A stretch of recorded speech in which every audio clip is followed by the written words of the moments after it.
What is up, everyone? It's me, Mr. Underhook's MMA, and today I'm back with my official UFC 303 predictions. So I don't got a lot of time to record, so I'll get right into it.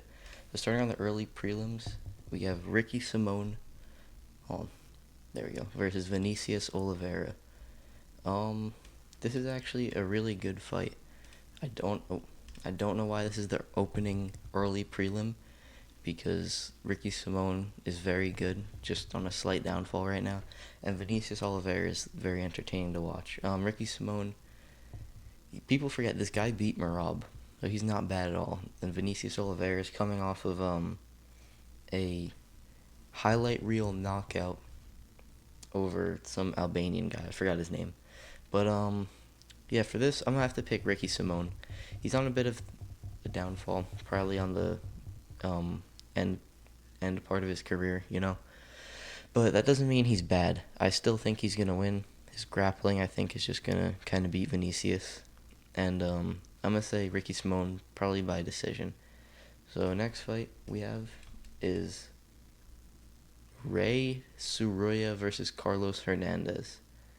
Um, Honestly, I know nothing about these guys. This guy has a gray profile picture, so it's like his debut or something. But he's undefeated. He's got a little bit of a reach advantage. A lot younger than Carlos Hernandez. So I'm gonna pick Ray, uh, yeah, by decision. Next, Andre Arlovsky versus Martin Bidet. Um, Honestly, Andre Arlovsky should not be fighting anymore. He's way too old. He's been fighting for like literally in the UFC for like 20 years. Oh, there we go. So I mean, he's 25 pounds less than this guy. Weight is a really big factor when it comes to fighting. So I'm going to pick, sad as it is, Martin Bidet by KO. Next fight, we have Michelle Waterson Gomez versus Jillian Robertson. Both these girls not very good. I think they're both kind of on losing streaks. Um, yeah, I mean, Waterson Gomez is good sometimes when she wants to be, but she's old. I didn't even realize that. She's really old. So, I'm going to pick Jillian Robertson by decision. Um, that's really it. She's just old. That's why I'm picking Jillian. We're on to the prelims. Um, First fight of the prelims, Peyton Talbot, round 1 KO. No more need to be said. Charles Jourdain versus Gene Silva. This is going to be a really fun fight in my opinion. Wait, this is actually a good card. What the heck? Yeah, this is going to be a pretty fun fight. Charles Jourdain, pretty good, just not that great of a record. My bad, I got the, you guys can't see it. That's my bad. Gene Silva, I don't really know much about him, but I know he's decent.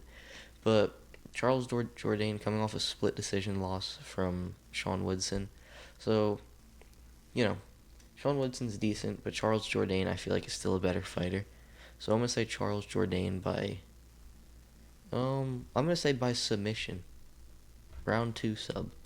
Next fight, this one's going to be very fun too. Cub Swanson versus Andre Fili. Both these guys. Wait, Andre Fili's not even that old. This guy's been in the UFC forever though. Cub, super old. First off, I'm just gonna say right now, Andre Fili, I think like round 2, TKO, not KO. I don't think he's gonna flatline him. I think he's just gonna hurt him with like a right cross or something and just drop him and kind of finish him on the ground. But Cub is old. He's 40. He's way too old to be fighting right now. Andre Fili is not super young, and he's kind of on a downturn as well. But I still think he's gonna win this fight, by TKO. Next fight, Joe Pyfer versus Marc Andre Barrio. I'm gonna say Joe Pyfer by KO. I know a lot of finishes I'm picking on this card. Joe Pyfer's got some really heavy hands. Marc Andre doesn't have the greatest chin. Pyfer's young. He lost to Jack Hermanson in his last fight, but he did okay. So I still think he's gonna win this fight. He's still got a lot of hype behind him. So yeah, Joe Pyfer by KO. I'm gonna say. Now on to the main card. Look at all these cancels. That's pretty bad, dude. Yeah, first fight of the night. This is the lock of the night, by the way. Um, yeah, this is pretty easy for me to pick. I'm gonna say Ian Gary. I know we don't want him to win. He likes watching his wife and her ex-husband in the corner. MVP is definitely the more likable of the two. But listen, people really want Michael Venom Page to win, but he's not going to. Everyone's like, "Oh, MVP's gonna destroy him." It's all bias. Like, people don't want Ian Gary to win. They just want MVP to win. They don't even want MVP to win. They just want to watch Ian Gary lose. Um, so yeah, Ian Gary, in my opinion, he's gonna fraud check MVP. I think he's gonna knock him out in round. Yeah, I'm gonna say round one. Ian Gary, kind of. I feel like he's got a really good game plan going into it. Just from what he's saying. MVP is also very old, 37, opposed to 26. I think Ian Gary's kind of gonna smoke him. He's got a big reach disadvantage, but MVP's always got his hands down, and that's not how you want to be fighting Ian Gary. I think Ian is gonna catch him with like a head kick or something. Yeah, I mean, maybe he could catch him with like a looping punch or something. But I don't know. MVP just should not be fighting with his hands down in the UFC. In Bellator, he can mess around and get away with it. But in the UFC, that stuff's not gonna slide. So yeah, Ian Gary by round one knockout. I'm gonna say. Next fight. Mayra Bueno Silva versus Macy. I don't even know how to say her last name, but I know she's boring. This fight is gonna be terrible. I don't even want to spend a lot of time doing a pick on it. Bueno Silva has a huge reach disadvantage, but I don't think that's going to matter. I think she's just going to take her down and submit her kind of late in the fight. I'm not even going to go that deep into this. So I'm going to say round 3 sub by Mayra Bueno Silva. Next fight. This fight is honestly going to be better than people think, I think. Anthony Smith versus Roman Dolidze. Both these guys kind of old, but one has way more experience than the other, and that is Anthony Smith. Roman Dolidze, these guys are both short notice replacements. But Roman Dolidze is moving up a weight class for this.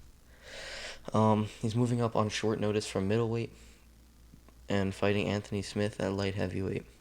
So just because he's from a lower weight class, I'm going to have to pick Anthony Smith, honestly. This might sound crazy, but honestly, in my opinion, Roman Dolidze is not even that good. The Anthony Smith, not great, but I think he's still got it.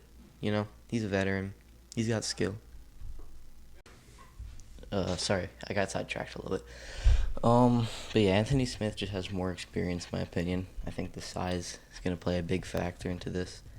But I don't think he's going to be finishing Roman Dolidze. So I'm going to say Anthony Smith by decision. Now I'm going to try to spend more time on these two fights, because these are going to be fun. Brian Ortega versus Diego Lopez.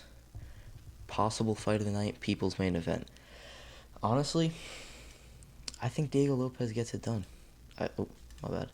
I really think he does. Diego Lopez, great striker, great grappler. Honestly, exact same thing. He's basically the new Brian Ortega, but better. I think he's gonna finish Brian Ortega. I think he's gonna TKO him. Ortega's got really good boxing and stuff, but I don't. He's obviously mainly a grappler. I don't think he's gonna be able to do that to Lopez. I don't think he's gonna be able to take him down, because Ortega's takedowns aren't amazing. He's definitely not going to be able to sub him. So I think it's going to be more of a stand-up fight.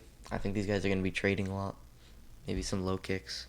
But I think Lopez, either dominant decision or like late round 3 TKO. Yeah, I think this fight's going to go really well for Diego Lopez, and I'm going to say he wins pretty dominantly. So, yeah. On to the main event. Alex Pereira versus Yuri Prochazka. This is some deja vu type stuff. I'm pretty sure I've done this before. Yeah.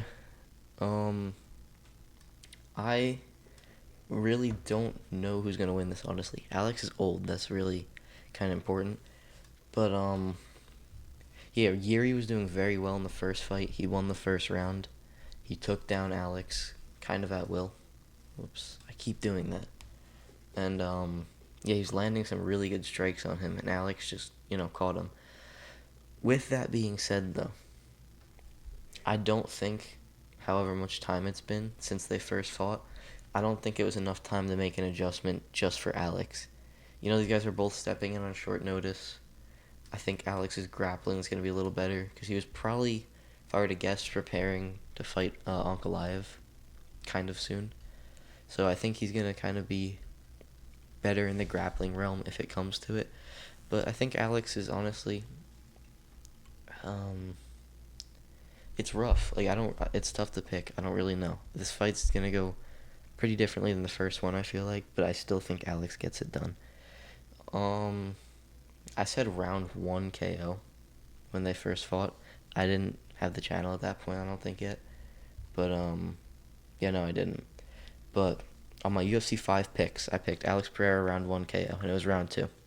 But, I think Yuri's going to make some adjustments, but I still think Alex is going to get the finish, but later on. So I'm going to say round 4 or 5, probably round 4, knockout, honestly. That's what I feel like. I think the leg kicks, Yuri still doesn't know how to check kicks. He still blocks punches with his face.